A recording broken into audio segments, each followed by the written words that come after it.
નમસ્તે વિદ્યાર્થી મિત્રો, હું છું ભાર્ગવ લાઠિયા. સ્વાગત છે તમારું આપણી આ એજ્યુકેશનલ એક્સપર્ટ યુટ્યુબ ચેનલ ઉપર. મિત્રો, ધોરણ 10 વિષય વિજ્ઞાન અને ટેકનોલોજીમાં લિબર્ટી બોર્ડ પેપર સેટ 2025માં આજે આપણે જોવાના છે પ્રશ્નપત્ર 8માં વિભાગ ડી નું સોલ્યુશન.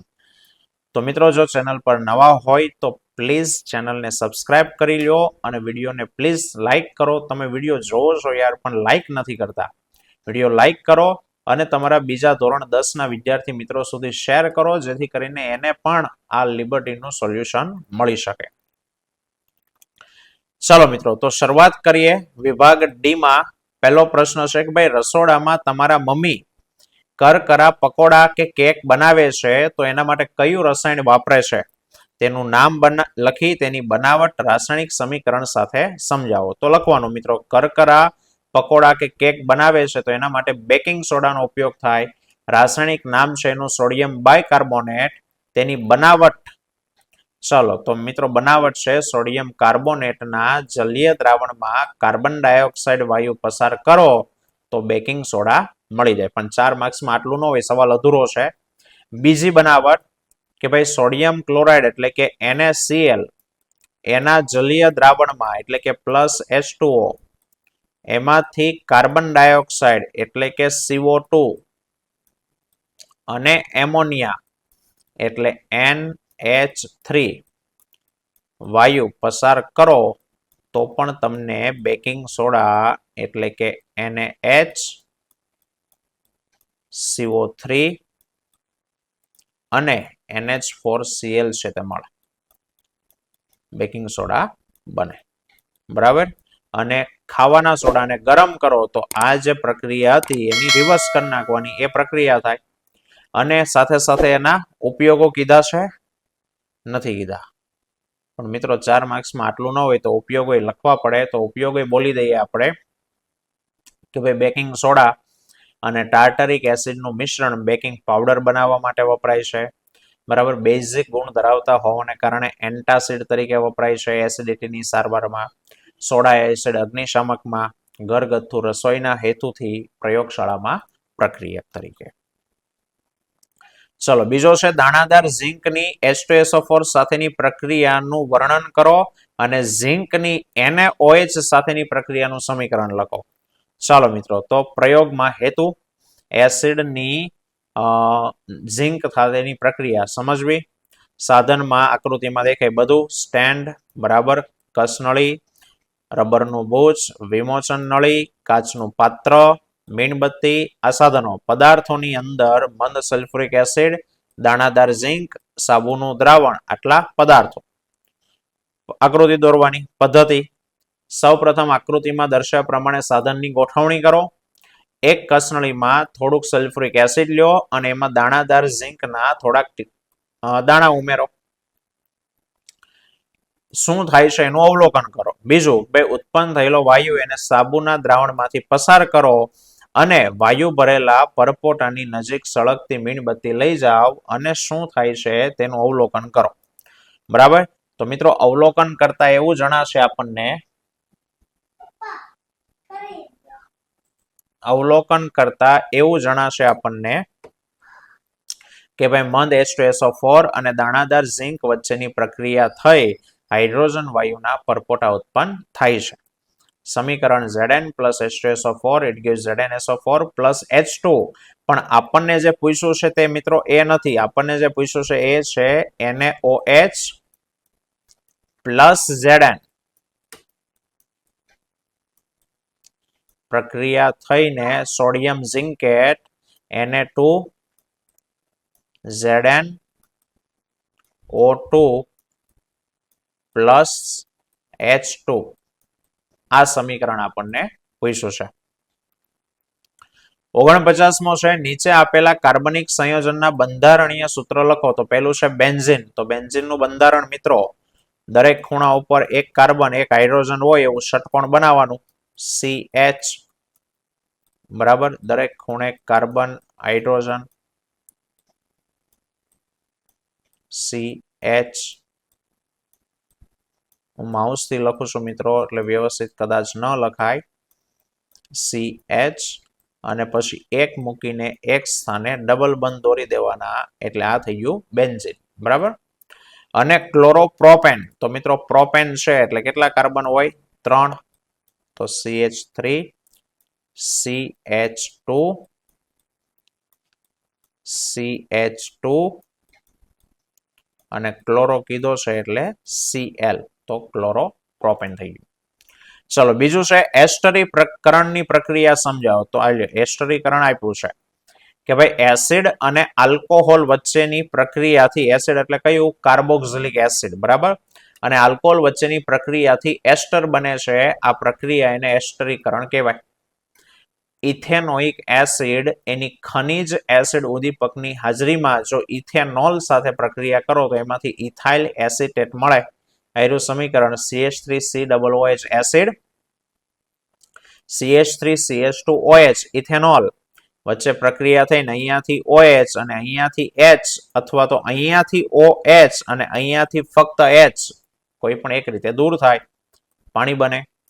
અને જે બાકીનું છે એ જોઈન્ટ થઈ જાય તો CH3COOCH2CH3 ઇથાઇલ એસિટેટ. આ એસ્ટર કહેવાય, કારણ કે ક્રિયાશીલ સમૂહ COO એને એસ્ટર કહેવાય. એસ્ટર એ મીઠી વાસ ધરાવતા સંયોજન છે જેનો ઉપયોગ અત્તર બનાવવા અને સ્વાદ ઉત્પન્ન કરતા પદાર્થની બનાવટમાં થાય છે.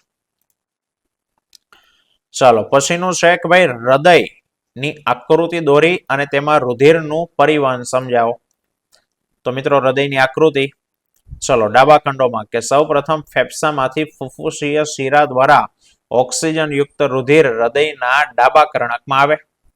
જ્યારે હૃદયમાં રુધિર આવે ત્યારે ડાબુ કર્ણક એ શિથિલન પામેલું હોય. બરાબર છે. હવે જ્યારે ડાબુ કર્ણક સંકોચાય ત્યારે રુધિર ડાબા ક્ષેપકમાં જાય. આ વખતે ડાબુ ક્ષેપક શિથિલન પામે. જ્યારે ડાબુ ક્ષેપક સંકોચાય ત્યારે રુધિર એ ધમની દ્વારા શરીરના વિવિધ અંગોમાં જાય. શરીરના વિવિધ અંગોમાં રુધિર શું થાય? તો કે અશુદ્ધ થાય. બરાબર. અને અશુદ્ધ થયેલું રુધિર શિરા દ્વારા જમણા કર્ણકમાં આવે અને આ વખતે જમણું કર્ણક, બરાબર, એ શિથિલન પામેલું હોય. જ્યારે જમણું કર્ણક સંકોચાય ત્યારે રુધિર જમણા ક્ષેપકમાં આવે છે. આ વખતે જમણું ક્ષેપક શિથિલન પામેલું હોય.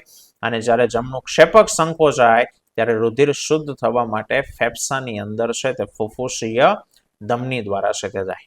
એના માટે મિત્રો આ પરિપથ યાદ રાખવાનો કે હૃદયના આ 4 ખાના, આ ડાબુ કર્ણક, બરાબર, આ ડાબુ ક્ષેપક, આ જમણું કર્ણક, આ જમણું ક્ષેપક, બરાબર, આ બાજુ ડાબુ.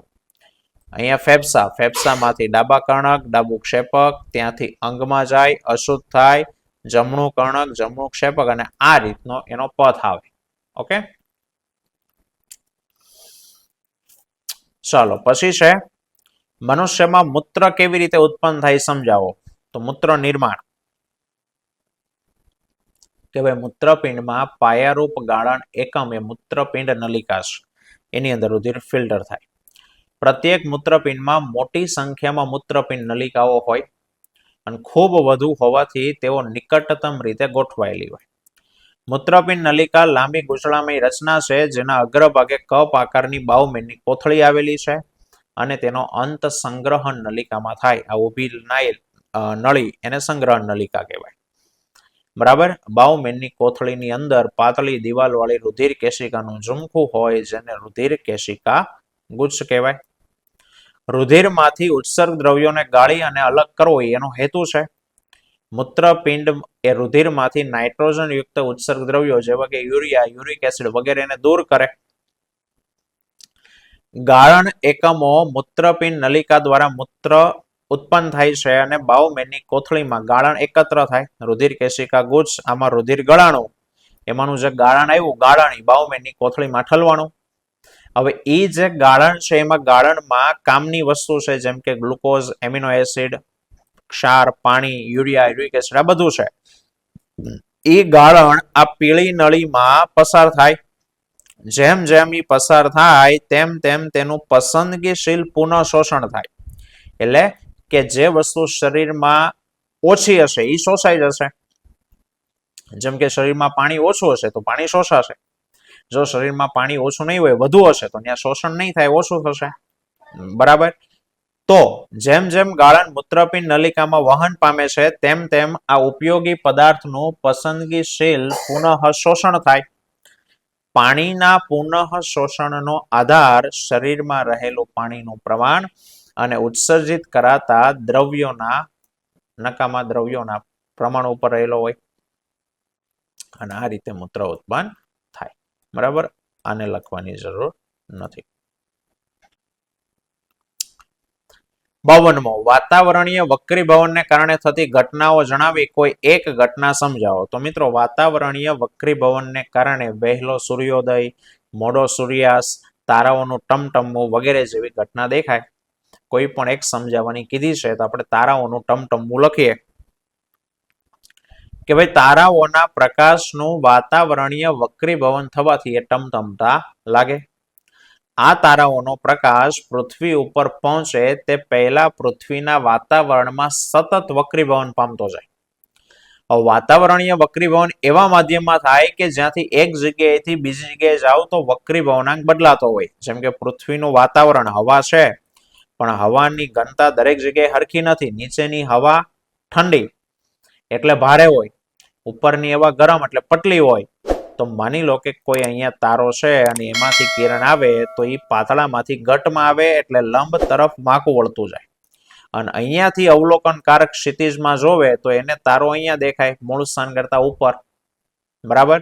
અને વળી પાછું દેખીતું સ્થાને સ્થિર ન હોય, કારણ કે વાતાવરણની ભૌતિક પરિસ્થિતિ જે હવા છે ને બધું બદલાયા રાખે, પવન હોય, ગતિવિધિ થયા રાખે.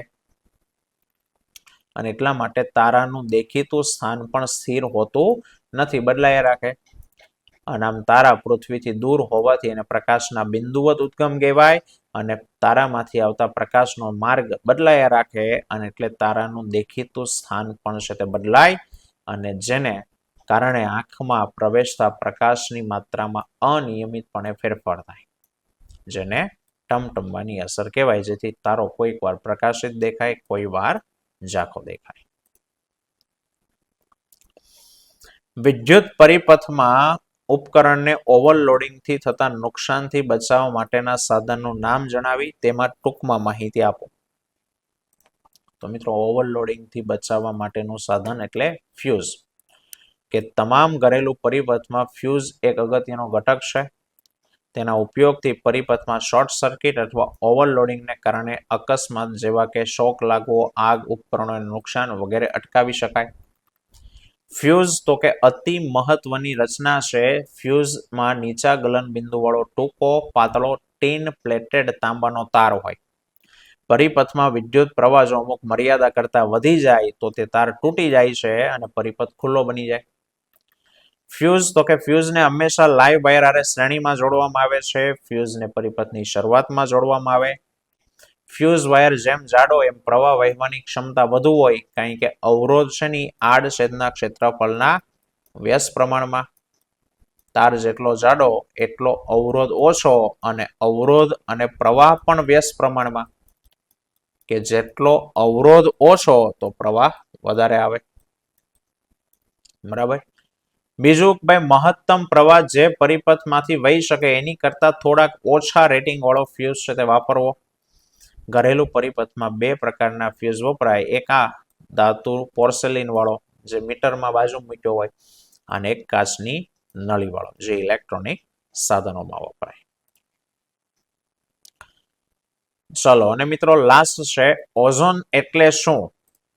તો મિત્રો ઓઝોનની વ્યાખ્યા કે ભાઈ ઓઝોન શું છે? તો કે ઓઝોન એ પારજાંબલી કિરણોની અસરથી ઓક્સિજનના 3 પરમાણુ વડે બનેલો અણુ એટલે એને ઓઝોન કહેવાય. તે નિવસન તંત્રને કેવી રીતે અસર પહોંચાડે?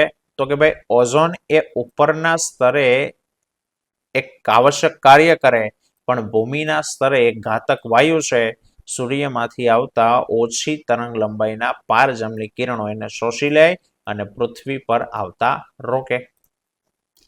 ઓઝોન સ્તરના વિઘટન માટે જવાબદાર મુખ્ય સંયોજન. તો મિત્રો ઓઝોન સ્તરના વિઘટન માટે મુખ્ય સંયોજન ક્લોરોફ્લોરોકાર્બન્સ છે અને એનો ઉપયોગ તો કે તેનો ઉપયોગ એ રેફ્રિજરેટર અને અગ્નિશામકમાં છે તે થાય. અહીંયા ભૂલ છે, અગ્નિશામક.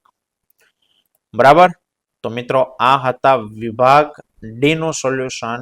આવતા વિડીયોમાં ફરી પાછા મળીશું. ત્યાં સુધી જય હિન્દ, જય ભારત.